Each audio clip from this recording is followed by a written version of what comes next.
Bismillahirrahmanirrahim. Assalamualaikum warahmatullahi wabarakatuh.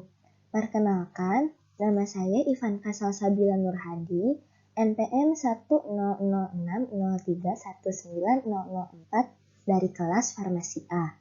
Di sini saya ingin menuntaskan tugas narasi audiovisual bab surfaktan mata kuliah Farmasi Fisika.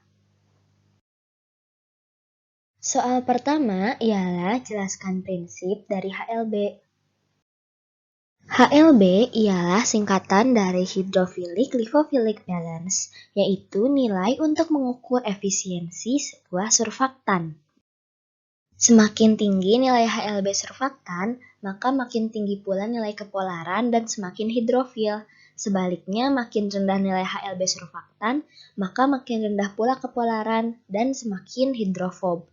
Atau bisa juga dikatakan jika HLB merupakan perbandingan antara banyaknya senyawa hidrofilik dengan lipofilik atau hidrofob. Perhitungan, penambahan, serta penggunaan HLB dapat berpengaruh terhadap kestabilan suatu sediaan emulsi. Metode HLB digunakan apabila emulsi dibuat menggunakan surfaktan yang memiliki nilai HLB.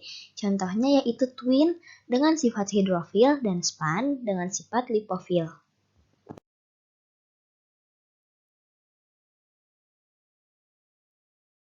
Kedua gambar tersebut ialah surfaktan. Surfaktan sendiri adalah zat aktif permukaan atau zat yang diabsorpsi pada antarmuka suatu cairan yang berbeda jenis.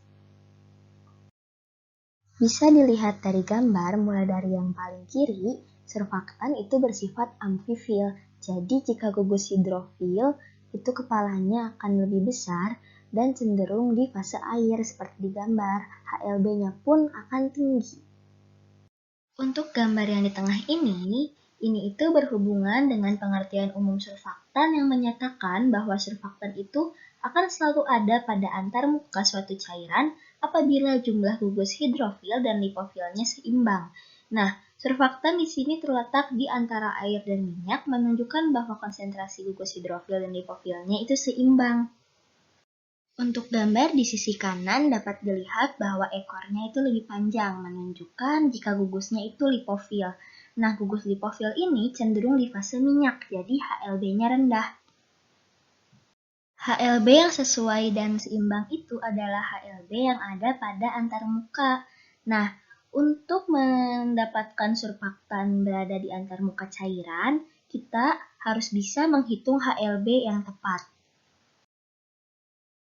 Untuk cara menghitung HLB terdiri dari dua metode. Yang pertama ialah dengan metode atau cara substitusi, yaitu dengan mensubstitusikan data yang telah ada ke dalam rumus, yaitu dengan memasukkan gram emulgator total mengalikannya dengan HLB butuh sama dengan gram twin dikali HLB twin ditambah gram span dikali HLB dari span. Yang kedua, dengan metode atau cara aligatif, di mana rumus HLB twin ialah A dikali C dikurangi B sama dengan C kurang B per D dikali gram emulgator total. Dan HLB butuh sama dengan C, dengan rumus HLB span sama dengan B dikali A dikurangi C sama dengan A kurang C dibagi D dikalikan gram emulgator total. Untuk soal nomor 2, berisi pada video surfaktan sebagai pembasah, jelaskan tentang Gibbs adsorption. Menilik kembali materi sebelumnya yaitu surfaktan sebagai pembasah, surfaktan dapat bertindak sebagai zat pembasah karena dapat menurunkan sudut kontak antara permukaan padat dan cairan pembasah. Semakin kecil sudut kontak, maka akan semakin mudah zat tersebut untuk dibasahi. Sudut kontak sendiri didefinisikan sebagai sudut yang terbentuk antara permukaan cairan dan partikel padat dan permukaan cairan dengan gas dalam pembentukan droplet. Hubungan surfaktan dengan Gibbs adsorption ini adalah ketika ada suatu zat padat yang sulit dibasahi, berarti tegangan permukaannya itu tinggi dan kelarutannya rendah.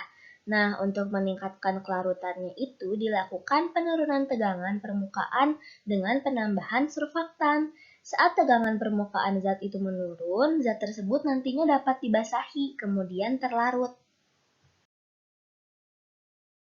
Bisa dilihat di gambar, ini adalah tanah yang sangat kering. Nah, tanah yang sangat kering ini bersifat hidrofobik atau anti air.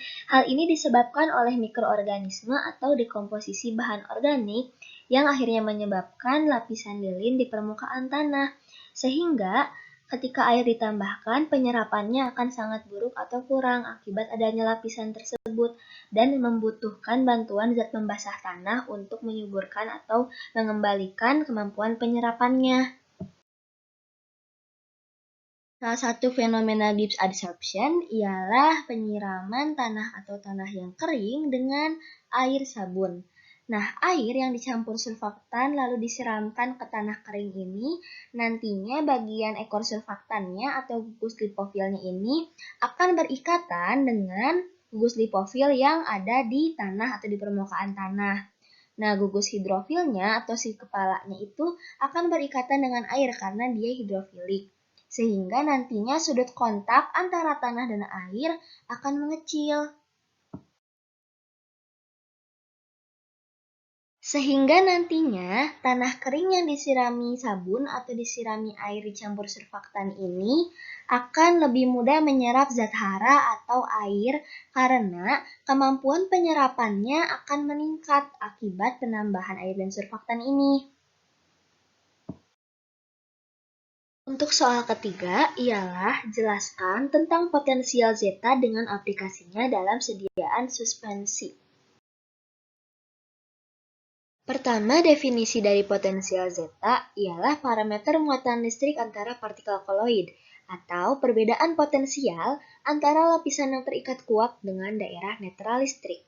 Potensial zeta merupakan parameter penting untuk mengetahui kestabilan dispersi partikel suatu suspensi.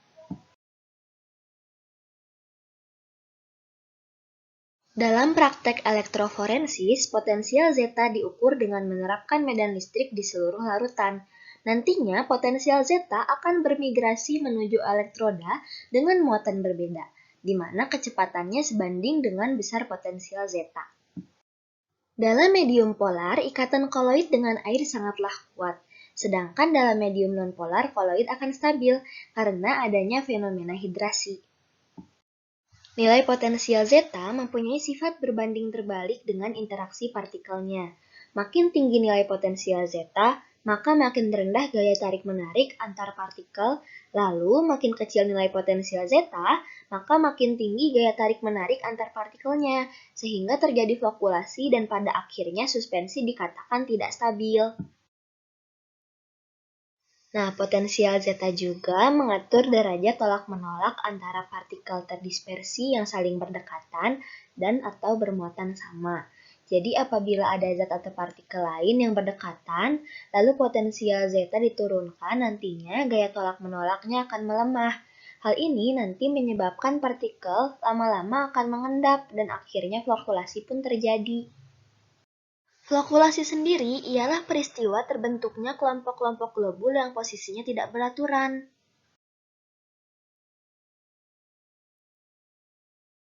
Kegunaan dari potensial zeta ialah satu dapat memprediksi morfologi permukaan dari partikel, kemudian mengetahui muatan permukaan dari suatu partikel, juga mengetahui kestabilan suatu larutan.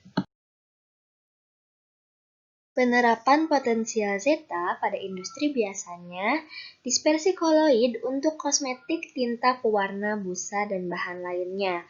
Lalu untuk menggabungkan dispersi koloid selama manufaktur seperti tembikar, pelapis, dan semen. Lalu untuk pengolahan mineral seperti manufaktur keramik, elektronik, dan produksi farmasi, dan sebagainya. Sekian penjelasan dari saya untuk tugas narasi dan audiovisual bab surfaktan. Terima kasih telah menonton dan mohon maaf apabila ada kesalahan. Wassalamualaikum warahmatullahi wabarakatuh.